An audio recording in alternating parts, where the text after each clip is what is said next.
നമുക്ക് എന്തൊക്കെ പ്രശ്നങ്ങൾ ഉണ്ടെങ്കിലും നമ്മൾ സധൈര്യം മുന്നോട്ട് പോവുക.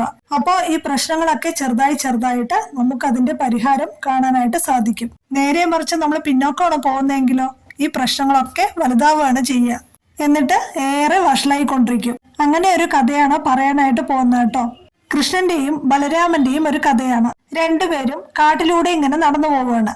അപ്പൊ നന്നേ ചെറിയ കുട്ടികളല്ല കേട്ടോ, കുറച്ച് മുതിർന്നിട്ടുണ്ട്. അങ്ങനെ പോകുമ്പോഴേ കൃഷ്ണന് ഉറക്കം വന്നു. അപ്പൊ കൃഷ്ണൻ രാമേട്ടനോട് പറഞ്ഞു, ഏട്ടാ എനിക്ക് ഉറക്കം വരുന്നുണ്ട്, ഞാൻ കുറച്ചു നേരം ഈ മരത്തിന്റെ ചോട്ടിലൊന്ന് കിടന്നുറങ്ങാം. അപ്പൊ ഏട്ടൻ കാവല് നിന്നാ മതി, പിന്നെ ഞാൻ ഉണർന്നു കഴിഞ്ഞാൽ ഏട്ടൻ ഉറങ്ങാം, അപ്പൊ ഞാനും കാവല് നിൽക്കാം എന്ന് പറഞ്ഞു. ശരി കൃഷ്ണ എന്ന് പറഞ്ഞ് കൃഷ്ണ ഉറങ്ങാനായിട്ട് തുടങ്ങി. രാമേട്ടൻ കാവല് നിൽക്കുന്നുണ്ട്. അപ്പോഴാണ് അവിടേക്ക് ഒരു രാക്ഷസൻ വന്നത്. അപ്പോ ഈ രാക്ഷസന്റെ അട്ടഹാസവും അതിന്റെ ആ സ്വരൂപവും ഒക്കെ കണ്ടപ്പോ രാമേട്ടന് ചെറിയൊരു പേടി തോന്നി. രാമേട്ടൻ ഒരടി പുറകോട്ട് വെച്ചു. അപ്പൊ രാക്ഷസൻ ഒരടി മുന്നിലോട്ട് വെച്ചു. അപ്പൊ പിന്നെയും പേടിയായി. അപ്പൊ രാമേട്ടൻ ഒന്നുകൂടെ പുറകോട്ട് വന്നു. അപ്പൊ രാക്ഷസനാകട്ടെ മുന്നോട്ടേക്കാ വന്നത്. അപ്പൊ ഈ മുന്നിലേക്ക് വരുംതോറും രാക്ഷസന്റെ രൂപം ഇങ്ങനെ വലുതായി കൊണ്ടുവരികയാണ്. വലിയൊരു സ്വരൂപത്തിലേക്ക് ആവാൻ തുടങ്ങി. അപ്പൊ ഇതൊക്കെ കണ്ടപ്പോ രാമേട്ടന് പേടിയായി തുടങ്ങി. കൃഷ്ണ എന്ന് വിളിക്കലും ബോധം പോലും ഒരുമിച്ചായിരുന്നു കേട്ടോ. അപ്പൊ ഈ കൃഷ്ണ എന്നുള്ള വിളി കേട്ടപ്പോ ഭഗവാൻ ഉണർന്നു. നോക്കിയപ്പോ രാമേട്ടൻ വീണ് കിടക്കുക. അപ്പൊ ഇത് ഉറങ്ങുകയാണെന്ന് വിചാരിച്ചു. ബോധം കെട്ടാണെന്ന് ഭഗവാൻ അറിയില്ലേ. അങ്ങനെ ഭഗവാൻ കാവല് നിൽക്കാൻ തുടങ്ങി, രാമേട്ടൻ ഉറങ്ങുകയാണെന്ന് വിചാരിച്ചിട്ട്. അപ്പോഴാണ് ആ രാക്ഷസൻ പിന്നെയും വരുന്നത്. അപ്പൊ ഈ രാക്ഷസൻ ഇങ്ങനെ അട്ടഹസിച്ചു. അപ്പൊ ഇത് കേട്ടപ്പോ ഭഗവാൻ കൃഷ്ണൻ ചോദിക്കണം, എന്താ വേണ്ടേ? അപ്പൊ രാക്ഷസൻ ഒരു ഭയം. ഇതേതാ ഈ കുട്ടി? സാധാരണ എല്ലാരും എന്നെ കണ്ട പേടിക്കുക ചെയ്യുക, ഈ കുട്ടിയെ എന്താ ഇങ്ങനെ ചോദിക്കണമെന്ന് വിചാരിച്ചപ്പോ ഒരു പേടി തോന്നി രാക്ഷസന്.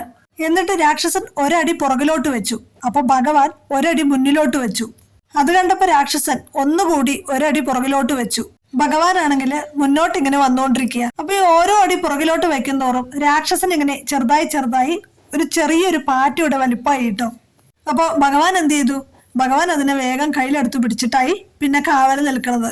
കുറച്ചു നേരം കഴിഞ്ഞപ്പോ ബലരാമൻ ഉണർന്നു. അപ്പൊ ഭഗവാൻ പറഞ്ഞു, ഏട്ടൻ ഉണർന്നോ, എന്നാ നമുക്ക് പോകാം. അപ്പൊ രാമേട്ടൻ പറഞ്ഞേ, അയ്യോ കൃഷ്ണ, ഞാൻ ഉറങ്ങായിരുന്നില്ല, എന്റെ ബോധം പോയതാണ്.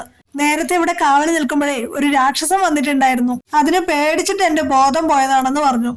രാക്ഷസനോ? അതിന്റെ രൂപം എങ്ങനെയാണെന്ന് ചോദിച്ചു. അപ്പൊ ആ സ്വരൂപമൊക്കെ പറഞ്ഞു കൊടുത്തപ്പോഴേ ഭഗവാൻ കൈ തുറന്നിട്ട് ഇങ്ങനെയാണോ എന്ന് ചോദിച്ചു. അപ്പോഴാണ് മനസ്സിലായത് ഈ രാക്ഷസനെ ഈ പാറ്റയുടെ അത്രയും വലുപ്പമാക്കിയിട്ട് ഇങ്ങനെ കയ്യിലെടുത്ത് പിടിച്ചിരിക്കണേ. ഇതന്നെയാണെന്ന് പറഞ്ഞു രാമേട്ടൻ. ഇങ്ങനെ പേടിക്കാൻ പാടുണ്ടോ എന്ന് ചോദിച്ചു ഭഗവാൻ. എന്തൊക്കെ പ്രശ്നങ്ങൾ ഉണ്ടെങ്കിലും അതിനെ സധൈര്യം നേരിടുകയല്ലേ വേണ്ടത്, അല്ലെങ്കിൽ ഈ പ്രശ്നങ്ങളൊക്കെ വലുതാവുകയല്ലേ ചെയ്യുക എന്ന് പറഞ്ഞിട്ട് ബലരാമനെ ഉപദേശിക്കുകയാണ്. ഇതൊക്കെ തന്നെയാണ് നമ്മളോടും പറയണത്. നമുക്ക് എന്തെങ്കിലും ബുദ്ധിമുട്ടുകളോ പ്രശ്നങ്ങളോ ഉണ്ടെങ്കിൽ നമ്മൾ ഒരിക്കലും പുറകോട്ട് പോകരുത്, അതിനെയൊക്കെ ധൈര്യത്തോടെ നേരിടുക. അപ്പൊ ഈ പ്രശ്നങ്ങളൊക്കെ ഇല്ലാതാവും. ഇതേപോലെ ചെറുതായിട്ട് നമ്മുടെ കയ്യിലിരിക്കും. നേരെ മറിച്ച് നമ്മൾ പേടിച്ച് പിന്നോക്കം പോവുകയാണെങ്കിൽ ഇതൊക്കെ വളർന്ന് വലുതായിട്ട് വലിയൊരു പ്രശ്നമായിട്ട് തീരുകയാണ് ചെയ്യുക. അപ്പോൾ എന്തൊക്കെ പ്രശ്നങ്ങളുണ്ടെങ്കിലും മുന്നോട്ട് പോവുക, ഭഗവാനെ മുറുകെ പിടിക്കുക.